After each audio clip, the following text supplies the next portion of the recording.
Rádio Unaerp. Entrevista. Olá pessoal, meu nome é Leonardo Segur, sou estudante da 8ª etapa do curso de jornalismo aqui da Unaerp e hoje eu recebo aqui na Rádio Unaerp o jornalista Clivonei Roberto. Formado aqui mesmo, no final da década de 1990, o Clivonei acumula grande experiência no setor do agronegócio, fazendo já há alguns anos a cobertura de algumas feiras, algumas grandes feiras do setor, como a AgriShow e a FenaSucro, além de feiras internacionais que ele vai contar pra gente um pouquinho depois. Clivonei atualmente é editor da revista Realiza, que circula aqui em Ribeirão Preto, voltado para o cotidiano da cidade, e da revista Full Energy, que é voltada também para as fontes de energia. Clivonei, muito obrigado pela participação. Você já conhecia aqui a rádio?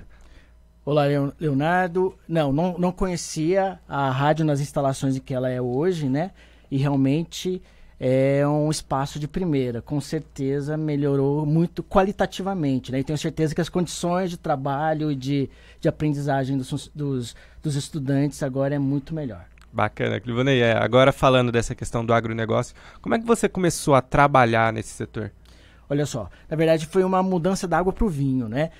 No início dos anos 2000, eu atuei no setor político, trabalhei como assessor de imprensa, fui chefe de gabinete, trabalhei como assessor de imprensa do setor sindical, que eram espaços extremamente críticos com relação ao agronegócio, né? E em 2006, por volta de 2006, eu fui convidado a conhecer o setor sucroenergético e me apaixonei, né? Percebi que muitas daquelas críticas que eram atribuídas ao agro, embora devam ser pesadas muito bem, né?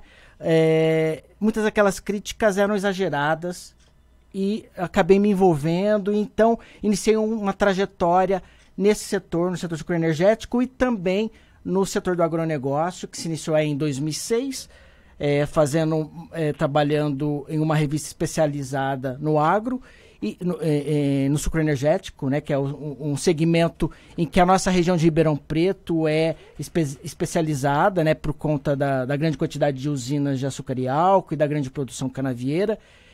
E na sequência também desenvolvi vários trabalhos também no setor agrícola, né, fazendo reportagens a diferentes cadeias do agronegócio, inclusive pecuária. O agronegócio ele tem uma linguagem muito própria, né? Como é que foi para você começar a se acostumar com isso? Olha só, não foi simples, né? É claro que ser jornalista, eu diria que nos impõe o talento de ser camaleônico, né? A gente tem que se adaptar ao espaço que a gente se encontra, mas a gente não tem como deixar de lado as nossas crenças, os nossos cacuetes, a experiência que a gente traz.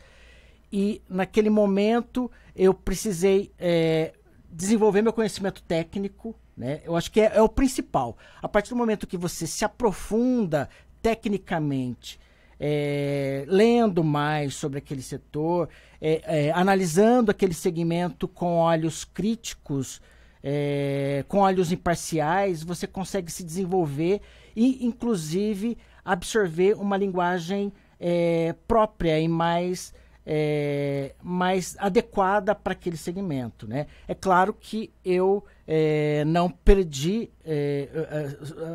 aquele olhar apurado com relação à política, mas, com certeza, passei a olhar o setor energético e o setor agrícola de outra maneira. É claro que isso é possível apenas se a gente tem contato com a técnica, né? Se a gente realmente faz um olhar aprofundado sobre aquela realidade. Por exemplo, os cortadores de cana. É um tema que, inclusive, foi defendido por mim trabalhado por mim em uma especialização que fiz, em que eu pesquisei a atuação dos migrantes jovens aqui na região de Ribeirão Preto e analisei o quanto o trabalho no corte de cana influencia a vivência desse período da vida que é a juventude, né? O quanto que isso exaure, castiga a vida do jovem e atrapalha o desenvolvimento intelectual, profissional para o futuro. Ou seja, a gente acabei tendo que acabei me desenvolvendo um olhar crítico sobre o terreno que eu estava, que era o agronegócio, o setor sucroenergético, e fazendo essa pesquisa, isso me deu bastante propriedade, até porque percebi que, sim, o trabalho laboral dos jovens era fundamental para o sucesso das usinas de cana-de-açúcar, para a produção canavieira, até porque apenas o trabalho dos braços dos jovens era capaz de, naquele momento, anos 90, início dos anos 2000, era capaz de fazer frente à alta produtividade das colhedoras de cana.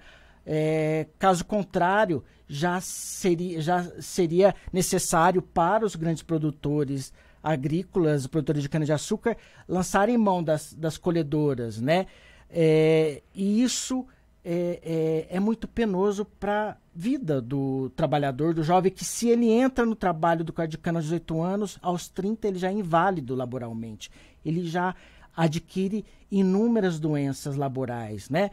Quer dizer, é um olhar crítico que a gente tem que eu fui obrigado a desenvolver, mas ao mesmo tempo pude perceber que existiam muitas neuras e muitos excessos com relação a muitas críticas que se faziam ao corte de cana. Inclusive, a própria agroindústria canavieira foi obrigada, até por força de lei, a se adaptar, fazendo tomando várias medidas que pudessem reduzir o impacto da dureza dessa atividade do corte de cana na vida do trabalhador. Hoje, boa parte dos canaviais, principalmente aqui no estado de São Paulo, é de canavial cortado mecanicamente, com colhedoras. A gente tem, talvez apenas nas regiões mais declivosas, o trabalho manual. Mas, com certeza, hoje, muito mais naquela época, o cuidado com a saúde, com o bem-estar do trabalhador rural é muito maior. Você até citou essa diferença, né? Como é que era, por exemplo, você ingressou nesse mercado em 2006 e desde então você acompanha feiras como a AgriShow, FenaSucro. Qual que você acha que é a maior diferença da feira 12 anos atrás? Você acha que o principal fator é a tecnologia? Sim, o desenvolvimento tecnológico, né? O tamanho das máquinas impressiona. Eu me lembro de feiras.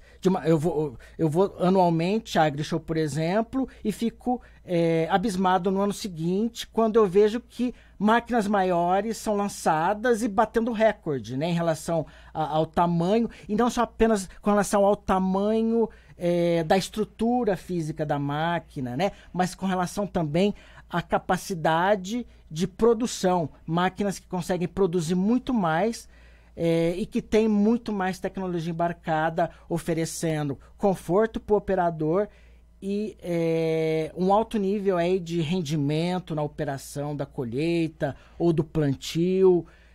Realmente isso nos impressiona. Máquinas que inclusive seguem caminhos sozinhas, né? Máquinas que são em trajetos georreferenciados. Essas máquinas podem percorrer um trajeto no canavial sem que o operador toque ali no comando, sem que ele dê nenhum comando para a máquina. A máquina simplesmente ela consegue ler o trajeto que ela tem que fazer através do histórico do período do plantio. Ela consegue saber que naquele ponto, naquela latitude e longitude, existe uma pedra e ela tem que desviar da pedra, né? E aí ela sabe que no final daquela linha, depois de tantos metros, ela tem que fazer uma manobra para poder pegar a linha alguns metros abaixo. Normalmente essa operação de manobra ainda tem maior participação do operador, né? Mas o interessante é que a gente tem a tecnologia sempre a serviço do operador, da eficiência, da qualidade do trabalho e, de uma certa maneira, acaba contribuindo com a produtividade, com o resultado final da colheita e do plantio. Clivonei, quais são, na verdade, as suas experiências internacionais? Porque você já visitou outras feiras fora do Brasil. Sim, normalmente eu visito uma feira de mecanização. Na verdade, é a maior feira de máquinas agrícolas do mundo, que acontece em Bolonha, chamada EIMA, Bolonha, na Itália. É impressionante, né? Se a gente acha que em Ribeirão Preto que a AgriShow é grande, imagina uma feira muito maior do que a AgriShow e com pavilhões toda a feira é coberta, né? Toda a feira quase acontece dentro de pavilhões fechados e que tem que ser muito bem fechado porque é um período em que na Itália a gente já começa a ter um tempo mais frio, às vezes começa já a nevar, né? Que é agora no final de novembro, a gente já está no período dessa feira. Ou seja, é uma feira que pelo tamanho impressiona, e se aqui na AgriShow a gente já fica impressionado pela tecnologia absurda que essas máquinas apresentam, imagina na EIMA, né? Em que a gente tem vários segmentos sendo representados, desde a biomassa, pecuária, o setor de frutas, de flores, e que acaba sendo uma grande vitrine para a agricultura mundial. Com certeza, participar da EIMA, para quem gosta dessa área de máquinas agrícolas, é uma ótima pedida. E você estava testando essa questão, né, a comparação com a AgriShow e tudo mais. Só que tanto a AgriShow quanto a FenaSucro tem atraído muito investidor do exterior. Você tem percebido isso, sabe? Quando você está andando pela feira, você vê alguns sotaques diferentes, alguns idiomas diferentes por lá? Ah, sim. Nós temos... Essas feiras são referência não só nacional, como latino-americana, no que diz respeito a agronegócio e ao setor sucroenergético. Nós temos principalmente visitantes aqui do nosso continente. Nós já tivemos também aqui da América do Sul, da América Latina de um modo geral. Eu já encontrei várias vezes americanos, também europeus e africanos, mas em menor quantidade. Agora também muitos chineses, cada vez mais os chineses aportam seus interesses e seus recursos na agricultura brasileira, né? Então, eles se encontram em quantidade cada vez maior aqui nas nossas feiras agropecuárias, mas são feiras que são referência aí em âmbito nacional e internacional também, principalmente aqui na América Latina. E você é editor da revista Full Energy, né, que fala sobre fontes de energia. Como é que esse setor se relaciona com o agronegócio? É muito interessante. Quando a gente fala de agronegócio, a gente fala sobre um dos principais setores, um dos pilares da economia brasileira, né? Corresponde a cerca de, em 2017, correspondeu a 23, cerca de quase 24% do produto interno bruto brasileiro. No último ano também significou cerca de 44% de todas as nossas exportações. Um ano em que toda a nossa pauta de exportação esteve em baixa, apenas o agronegócio foi positiva e teve desempenho positivo, garantindo a salvação da lavoura, literalmente, para a economia nacional. E principalmente por conta de alguns segmentos que mais se destacam nessa pauta de exportações, como soja, milho, carnes. Pelo que eu percebo, existe uma relação muito, muito próxima entre a prosperidade que a gente vê no campo, no agronegócio, com uma das grandes características que a gente tem no país, que é a nossa quantidade abundante de energias renováveis. Graças ao agronegócio, né, talvez não totalmente ao agronegócio, aliás, cada vez a gente tem uma multiplicidade de opções, mas o agronegócio garante ao Brasil ter uma matriz energética bastante limpa, porque nós temos, a partir do agronegócio, a produção da cana-de-açúcar, que resulta na produção de etanol. O etanol, diferente aí de boa parte dos países do mundo, nos possibilita ter os nossos carros movidos com combustível altamente renovável, muito menos poluente do que a gasolina, né? Então, por isso que ele é um combustível limpo, né, de origem vegetal, né, ele é agrícola, então ele não é um combustível fóssil como a gasolina ou como o diesel, né, que tem origem fóssil, né? Então ele acaba tendo um índice de emissão de gases poluentes, inclusive de gases causadores de efeito estufa, muito menor do que os outros combustíveis que se utiliza para movimentar veículos, né?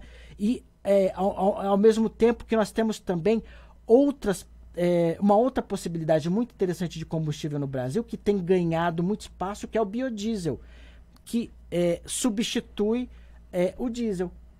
Na verdade, nós temos atualmente a mistura, e isso a gente teve a mudança na legislação esse ano, a mistura de 10% do diesel é feita... 10% do diesel brasileiro é constituído por biodiesel. Isso possibilita o quê?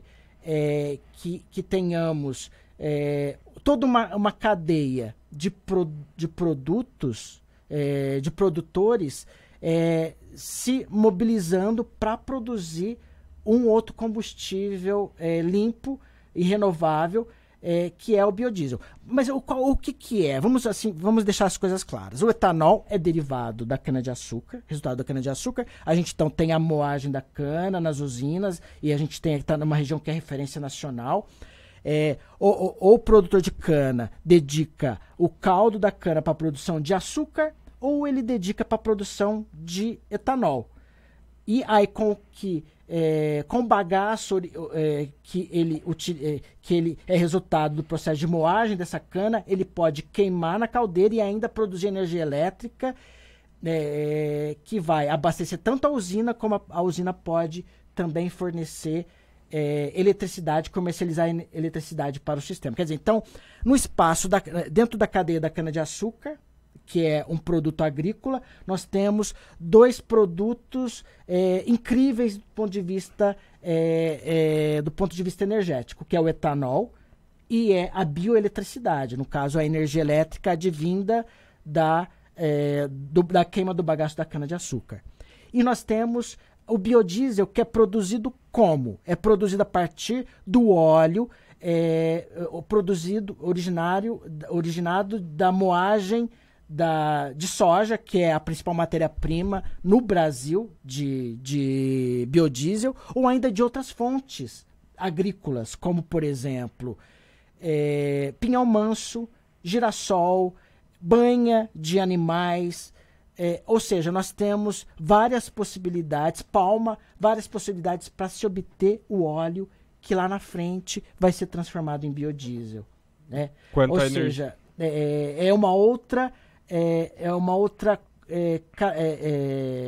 outro produto da agricultura brasileira com característica energética. Quanto à bioeletricidade que você citou, não só do bagaço da cana-de-açúcar, né? Outros resíduos do agronegócio também podem ser utilizados para se fazer energia, né? Sim, pode se utilizar. A gente tem aí o biogás, que é possível ser produzido a partir aí, do agronegócio.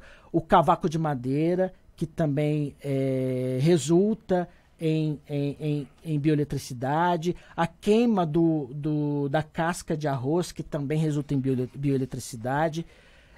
São características que o Brasil tem em abundância. Mas aí vale destacar que outras fontes energéticas crescem cada vez mais no Brasil, que são renováveis e limpas também, que é a eólica e a solar, as pequenas centrais hidrelétricas, que são as usinas hidrelétricas de menor porte.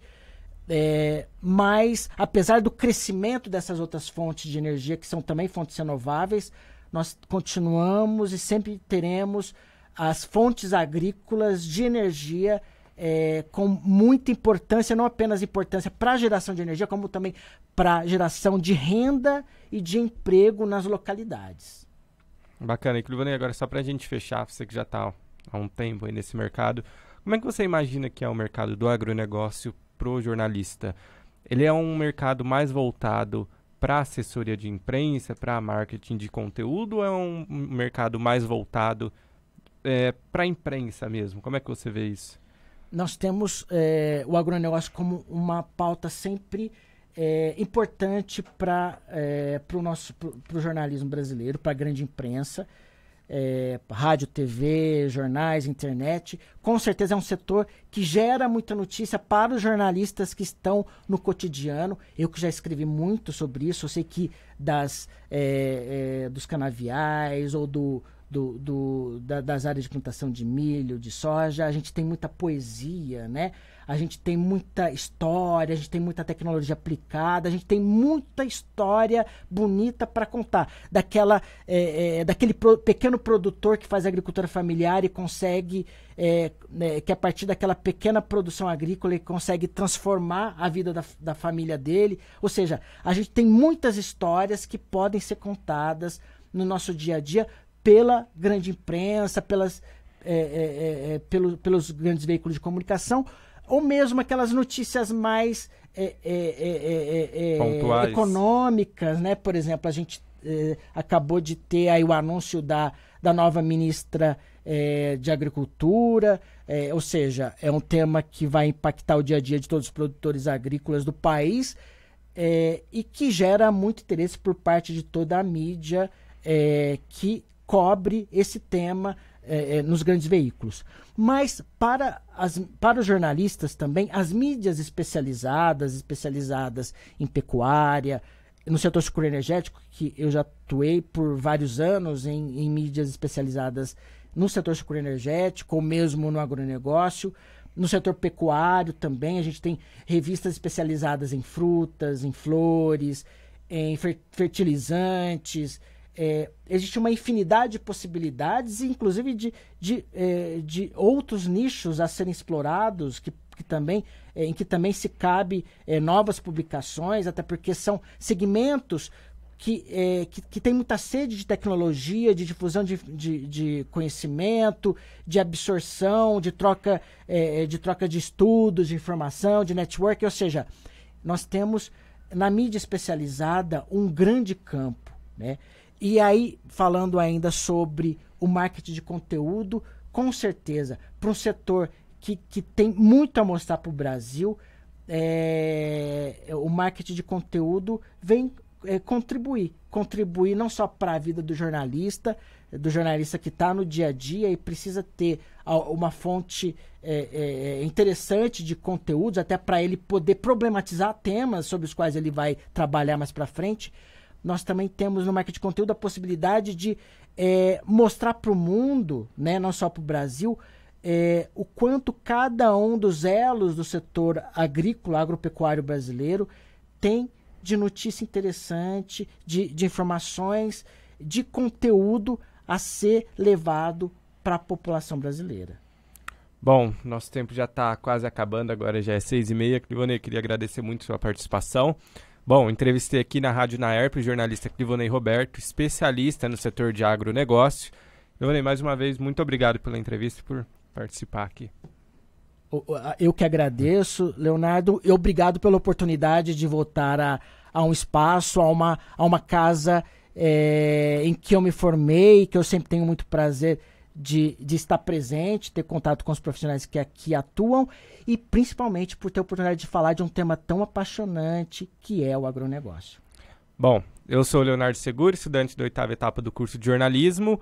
Continue com a programação da Rádio Naerp. Obrigado.